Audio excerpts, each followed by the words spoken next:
السلام علیکم ورحمۃ اللہ وبرکاتہ۔ عزیز طلباء، علوم القرآن میں المناسبات بین الآیات والسور کی بحث شروع ہوئی ہے، اور کل کے درس میں مناسبت کا لغوی معنی، مناسبت کا اصطلاحی معنی اور اس موضوع پر جن متقدمین نے بعض کتابیں لکھی ہیں ان کا تعارف کرایا گیا ہے، اور اس کے بعد یہ بات شروع ہوئی تھی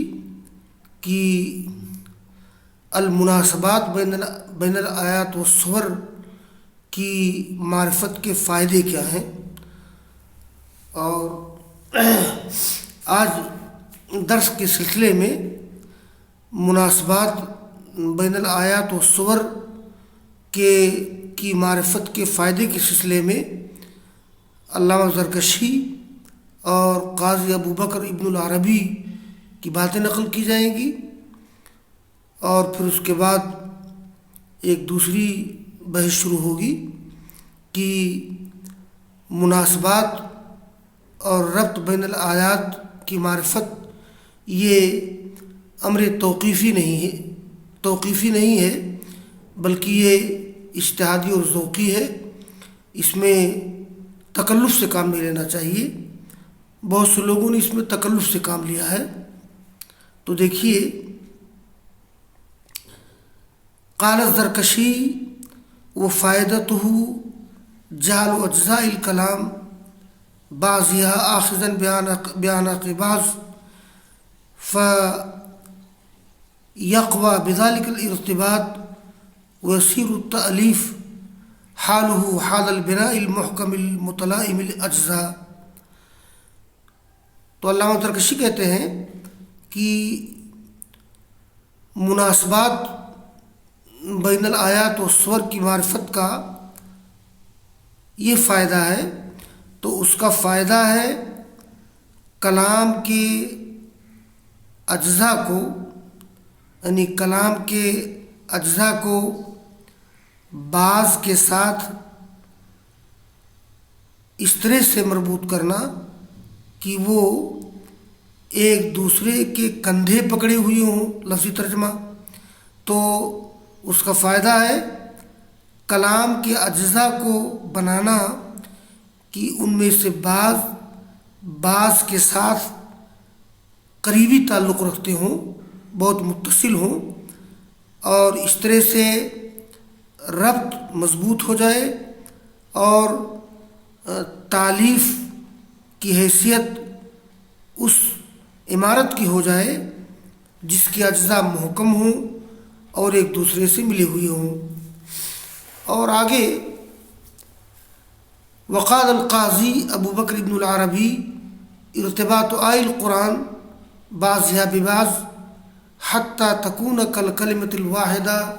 متسقة المعاني منتظمة المباني علم عظیم۔ یہ قاضی ابو بکر ابن العربی کہتے ہیں کہ قرآنی آیات کو مربوط کرنا بعض کو بعض سے اس طرح سے کہ وہ ایک جملہ کی طرح ہو جائے جس کے معنی مرتب ہوں، اور الفاظ جس کے معنی مربوط ہوں اور جس کے الفاظ مرتب ہوں، یہ ایک بڑا علم ہے۔ آگے مصنف کہتے ہیں کہ وہ معرفت المناسبات والربط بین الآیات لیست امرا توقیفیا ولکنها تعتمد على اجتہاد المفسر ومبلغ تذوقه لإعجاز القرآن وأسراره البلاغية وأوجه بيانه الفريد، فإذا كانت المناسبة دقيقة المعنى منسجمة مع السياق متفقة مع الوصول اللغوية في علوم العربية كانت مقبولة لطيفة۔ یعنی دیکھیں، دو چیزیں ہیں، ایک ہے امر توقیفی اور ایک ہے امر اجتہادی۔ امر توقیفی اس چیز کو کہتے ہیں کہ جس کی معرفت موقوف ہو نصوص قرآن و حدیث پر، یعنی قرآن کی نصوص اور حدیث و آثار کی نصوص پر جو چیز موقوف ہو اس کو امر توقیفی کہتے ہیں۔ اور اس کے مقابلے میں امر توفیقی ہے، یعنی امر اجتہادی۔ تو آیات کے درمیان مناسبات اور ربط کی معرفت یہ امر توقیفی نہیں ہے، لیکن اس کا دار و مدار مفسر کی اجتہاد پر ہے، اور اس کے ذوق، اس کے مبلغی ذوق پر ہے۔ قرآن کریم کے اعجاز، اس کے بلاغی اسرار اور اس کے نادر بیان کے طریقوں کی معرفت پر، یعنی مفسر اجتہاد کرتا ہے اور جو اس کو ذوق ملتا ہے قرآن کریم کے اعجاز کو سمجھنے کا، اس کے بلاغی اسرار کو جاننے کا، اس کے نادر بیان کے طریقوں کی معرفت کا جو ذوق ملتا ہے، دراصل اس پر دار و مدار ہے مناسبات و ربط بین الآیات کی معرفت کا۔ لہذا جب مناسبت فَإِذَا كَانَتِ الْمُنَاسَبَةُ دَقِيقَةَ الْمَعْنَى، جب مناسبت یہ لطیف معنی والی ہوگی، سیاق و سباق کے ساتھ مربوط ہوگی،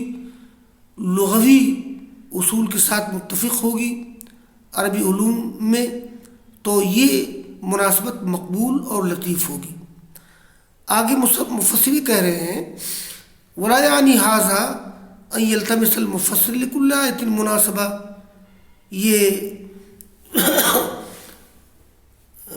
یہ مناسبت اور ربط بین الآیات و سور کے سلسلے میں اصل میں تکلف کی ضرورت نہیں ہے، اس لیے کہ قرآن کریم کی کسی سورہ کے تمام اجزاء میں مناسبت تلاش کرنا یہ کبھی کبھی غیر ممکن ہے۔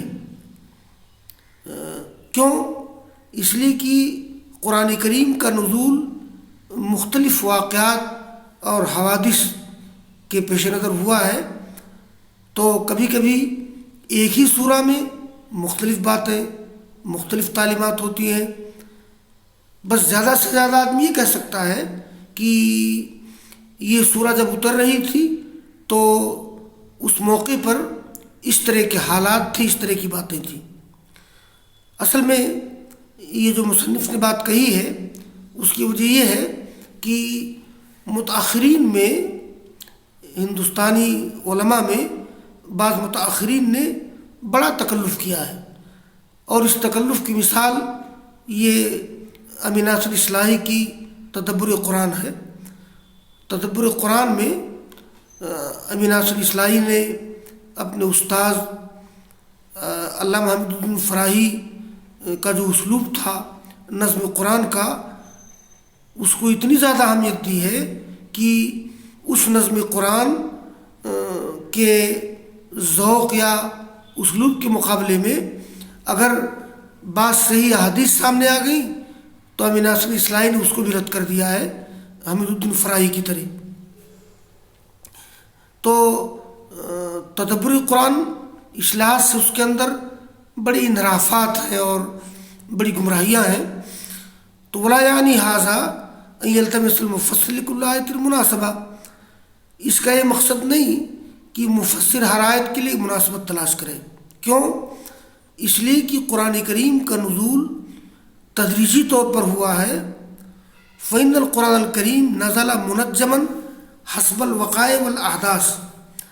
وقد يدرك المفسر ارتباط آیاته وقد لا يدركها فلا ينبغي ان يعتصف المناسبة اعتصافا وإلا كانت تکلفا ممقوتا۔ یہ اعتصاف مانے تکلف کرنا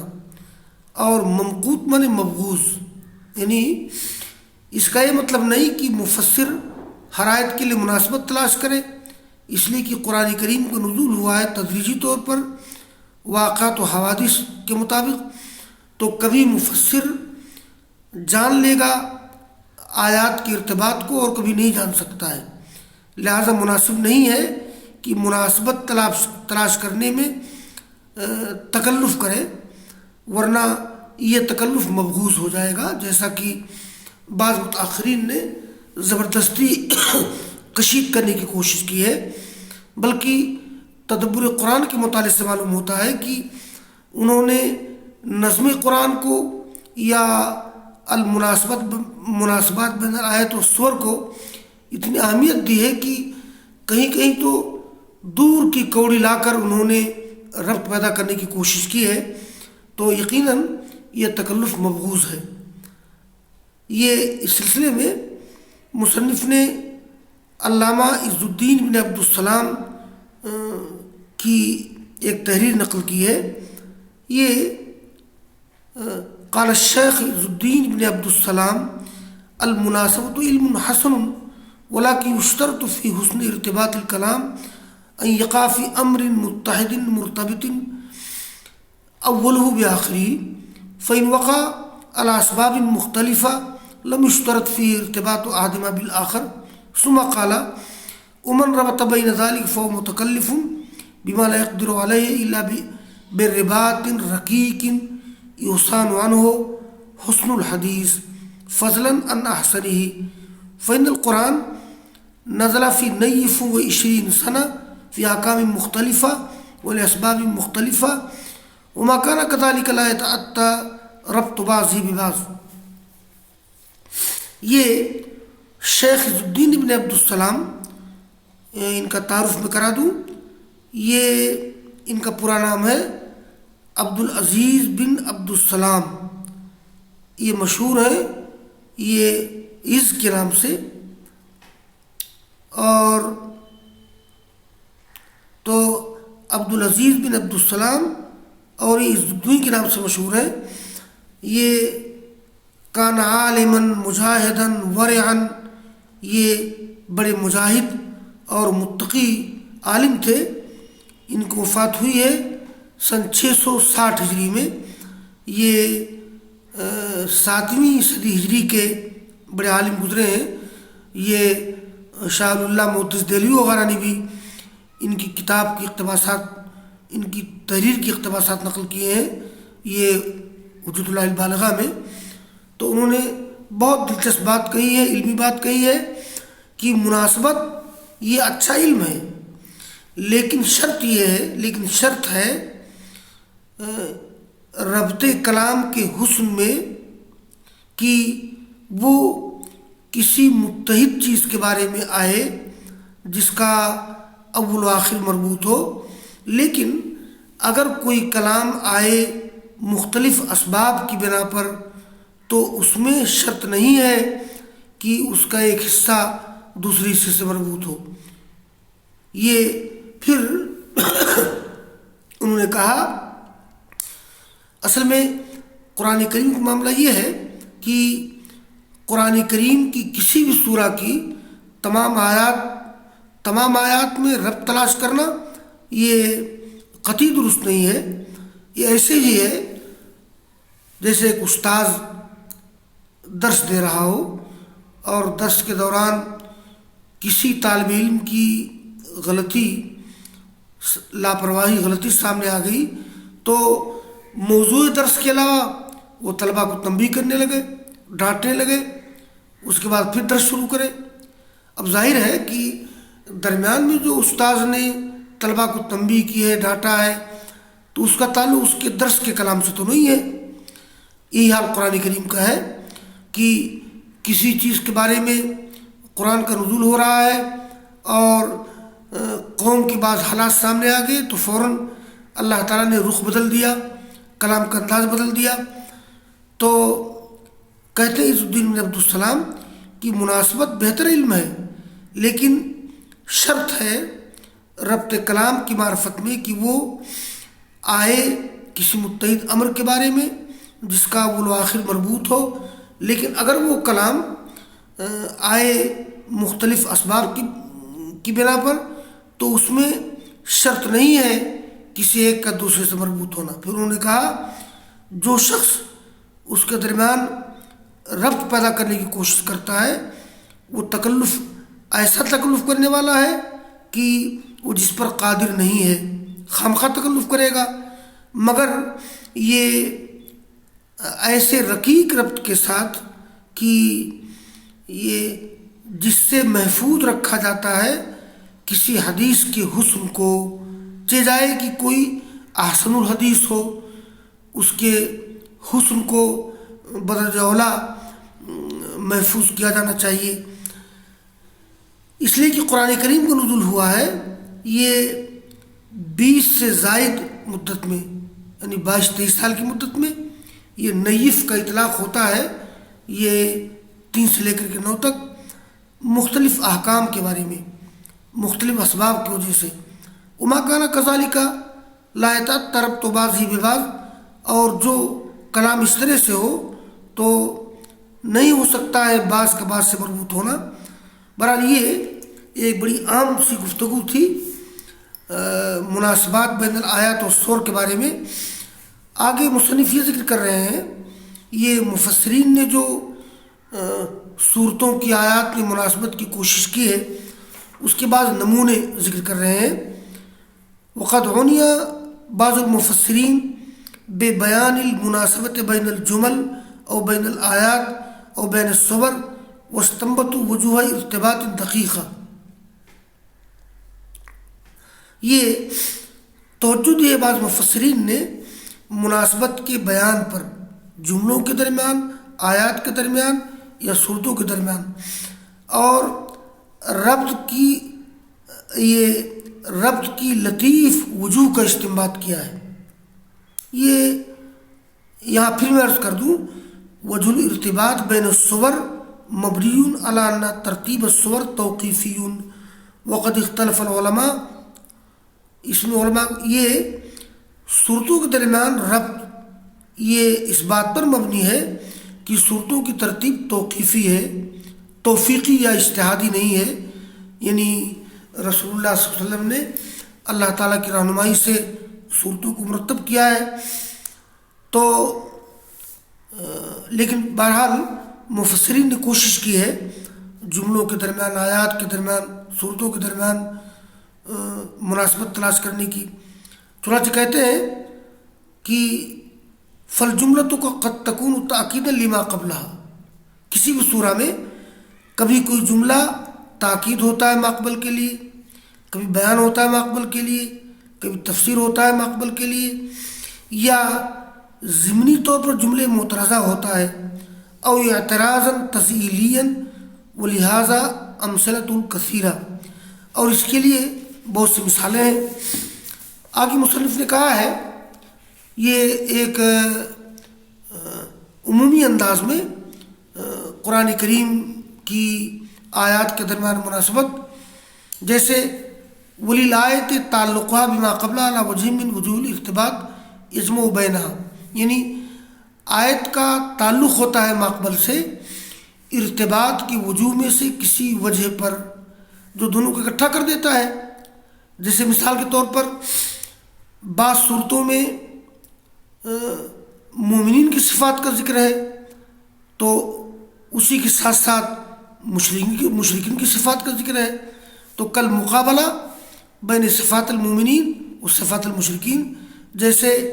آمنے سامنے لانا مومنین کی صفات کو اور مشرکین کی صفات کو، یا وعید ہؤلاء و وعد اولئک، جیسے کفار و مشرکین کو دھمکی دی گئی ہے تو اس کے بالمقابل مومنین سے وعدہ کیا گیا ہے، وہ ذکر آیات الرحمہ بعض آیات العذاب، یا جیسے آیت رحمت کا تذکرہ آیات عذاب کے بعد، یا جیسے ترغیب کی آیات یعنی جس میں رغبت دلائی گئی ہے نیک کاموں کی، ترغیب کی آیات کا ذکر آیات ترغیب کی بات۔ اصل میں 2 طرح کی آیات ہیں، بعض آیات میں ترغیب پائی جاتی ہے اور بعض آیات میں ترہیب پائی جاتی ہے، ترہیب میں ڈرانا، اور توحید کی آیات کا ذکر، توحید توحید و تنزیہ کی آیات کا ذکر آیات کونیہ کے بعد۔ آیات کونیہ کا مطلب یہ ہے بعض آیات میں اللہ تعالیٰ نے کائنات کی مختلف چیزوں کا ذکر کیا ہے، آسمان، زمین، پہاڑ، بارش، زلزلے، اور اسی کے ساتھ اللہ تعالیٰ کی توحید و تنزیہ کا ذکر کیا ہے، تو یہ مناسبت ہے۔ تو آیات توحید و تنزیہ کی آیات کا ذکر یہ ان آیات کے بعد جن کا تعلق کائنات سے ہے، تو یہ چیز ہوتی ہے۔ تو بہرحال آگے کچھ یہ تو عمومی انداز میں ربط کی باتیں ذکر کی مصنف نے، آگے مناسبت کی کچھ اور شکلیں ذکر کی ہیں، میں اس بھی اکتفا کرتا ہوں۔